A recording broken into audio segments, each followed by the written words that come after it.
జరిగింది. కాబట్టి రూరల్ నియోజకవర్గంలో కోటంరెడ్డి శ్రీధర్ రెడ్డి గారు రూరల్ నియోజకవర్గంలో 9 సంవత్సరాలు ఆయన ఎమ్మెల్యేగా ఉండి ఆయన ఏం చేశారు అనేది ప్రతి ఒక్కరు ఈ రోజు చెప్తారు. దాని తర్వాత 9 నెలలు ఆదల ప్రభాకర్ రెడ్డి గారు ఇన్ఛార్జ్ గా ఉన్నప్పుడు ఈ 9 నెలల్లో 150 కోట్ల అభివృద్ధి రూరల్ నియోజకవర్గంలో జరిగింది.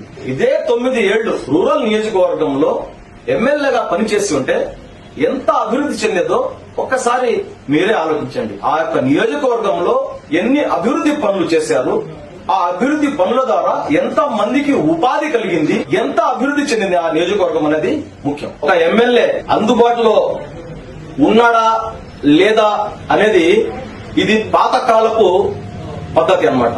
వైఎస్ఆర్సీపీ ప్రభుత్వము దీన్ని చేయకుండా ఆపివేస్తే మొట్టమొదటి ఎమ్మెల్యే నెల్లూరు చరిత్రలో మొట్టమొదటి ఎమ్మెల్యే ఎవరైనా బారాషహీద్ దర్గా గురించి మాట్లాడినారంటే అది కోటంరెడ్డి శ్రీధర్ రెడ్డి గారని చెప్పి కూడా ఈ సందర్భంగా ముస్లిం సోదరులకు నేను తెలియజేస్తున్నాను. సోదరులారా, నెల్లూరు రూరల్ నియోజకవర్గంలో ఉన్నటువంటి ప్రతి ముస్లిం సోదరుడు ఒక్కసారి ఆలోచించండి.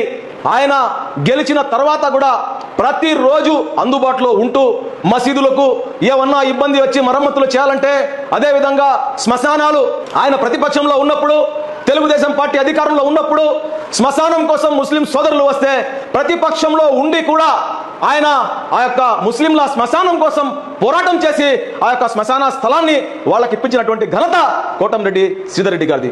శక్తి వంచన లేకుండా ఏ మసీద్ అయినా కానివ్వండి, ఏ దర్గా అయినా కానివ్వండి, ఏ గుడి అయినా, ఏ చర్చి అయినా అన్నా మాకు ఈ అవసరం ఉంది అని చెప్తే ఆయన స్తోమత మేరకు సహాయం చేసినటువంటి ఏకైక నాయకుడు కోటంరెడ్డి శ్రీధర్ రెడ్డి గారు అని చెప్పి కూడా ఈ సందర్భం గుర్తు చేస్తున్నాను. సోదరులారా, రోజు పబ్లిసిటీ కోసం ఆ రోడ్డు వేస్తున్నాము, ఈ రోడ్డు వేస్తున్నాము అని చెప్పి ఆదల ప్రభాకర్ రెడ్డి గారు బారాషహీద్ దర్గా తెలుగుదేశం పార్టీ అధికారంలో ఉన్నప్పుడు మీరు నెల్లూరు రూరల్ ఇన్ఛార్జ్ గా ఉన్నారు.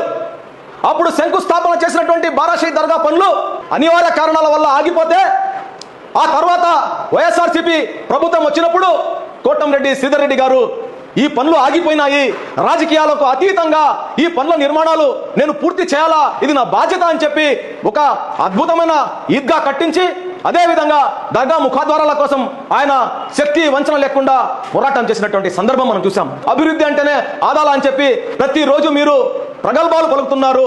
బారాషహీద్ దర్గా మీకు కనిపించలేదా అని చెప్పి ఈ రోజు మేము మీకు ప్రశ్నిస్తున్నాము. ఆ బారాషహీద్ దర్గా మొండి గొడవలు కనిపిస్తా ఉన్నాయి. ముస్లింల గురించి శ్రీధర్ అన్నకుండే చిత్తశుద్ధి ఆదాల ప్రభాకర్ రెడ్డి గారికి ఉందా? ముస్లింల కోసం శ్రీధర్ అన్న చేసినటువంటి సేవలు ఏ రోజైనా ఆదల ప్రభాకర్ రెడ్డి గారు చేశారని చెప్పి సూటిగా ప్రశ్నిస్తా ఉన్నాము.